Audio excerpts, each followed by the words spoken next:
У нас продовження історії від Габі та ювеліра, але сьогодні ювелір нам розповідає пару історій, коли ви на Курщині були. Були на Курщині? Були на Курщині. Були на Курщині. То, давай, на Кацапензії. Да, розкажи, як там, що було. Ну, тоже не без мене туди ходили, я вже там їм не Ну допомагав. що, з Грунем іду по селу, розвідуємо обстановку, що тут, прочесуємо, де виставитися можна. Навстречу нам йдуть два наших чувака, взагалі відбиті. Без бронежилетів, без касків, один з ружьом, один з автоматом. Підходять до нас і кажуть, ви тут підера не зустрічали? Ну, одразу думаю, їбать, що ДРГ шариться чи ще щось. Каже, та ні, а який він? А тип каже, та от такий де-то ростом, от такий жирний, з чорним п'ятом на спині. Це ми вже потім поняли, що підер це кабан. Ну да. А ви ж на Курщині-то були на гранатометах, на МК-19, на этих? Ну, спочатку МК, а потім вже як піхота вийшов. Тому що піхота кончається швидко, а всі остальні ждуть свої очереді. Ну, это же еще Наполеон Бонапарт, это был такой великий воїн в прошлом. Він сказав, що побут піхоти преисполнен лишень і сложностей, але, слава Богу, це ненадовго. Так. Да. Мародерство хороша штука. Ні, ну, А що там по Курщині, коли ви заходили, виходили, що більше всього поразило? Поразило невероятное количество кабов разного вида. Обычные там сотки, 250-ки були, і 1000 збрасували, і навіть касетні каби. Я і що, прямо на свої села скидували? на свої села, отак от ми йшли, так, оце вулиця, люди живуть, а от на оцю вулицю постійно каби прилітають. І дуже багато домов розрушених було, де гражданські лежали вже дуже давно. Тупо самі своїх же ж. Тобто ви туди ще не зайшли, а вони вже розбавили? Ні, ми зайшли, просто, ну там, якби, ми зайшли і пройшли вперед, осталась, типа, задня часть. І там села, де люди, які не встигли уїхати, остались. А там було без різниці їм. В це село вложили, в те село вложили, в те село. Вони навіть не розуміли, де ми знаходимося, і вони просто, як в новостях як казали, коврові бомбардировки, отак. Все сносили. Траси прострілювали, пробивали. Суджу, тут теж летіло багато кабів. Ну, села розбирали отак під нет почти. От якщо вдома стається цілий, це значить мішень. Значить там хтось може сидіти, може тусуватися. От туди треба, значить, викинути.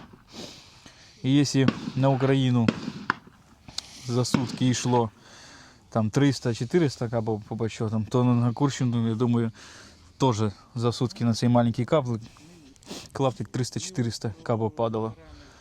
Тобто дуже багато було, дуже багато. Вони постійно бомбили. А корейців зустрічав? Корейців, я якраз під Малий Лопні був, коли вони наступлення це устроїли.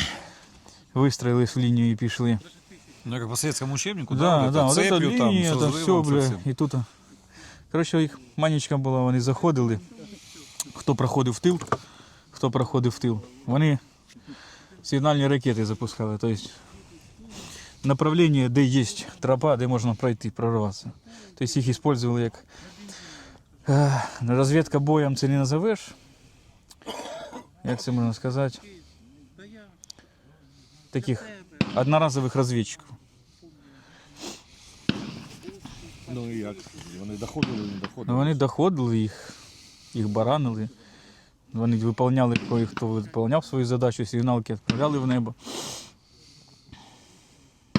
Ну, так.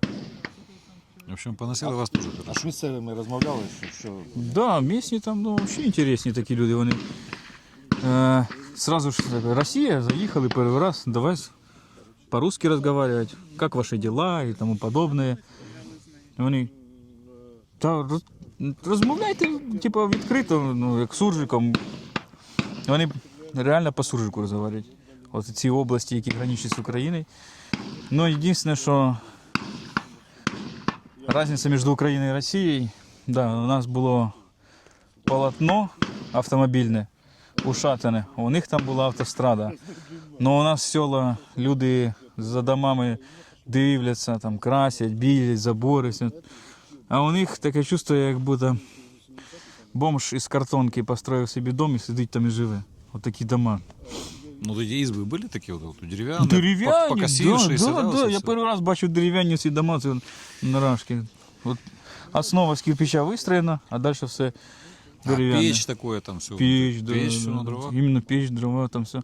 Такі дома. Ні, були там дома такі, що більш по-современно зроблено. Ну це там, як казали місні, це председатель тут жив, там такі. А всі гражданські місні жили, дітей у них багато, в домі 3 кімнати. Коридор, кухня і спальня. І посередині печь. Все.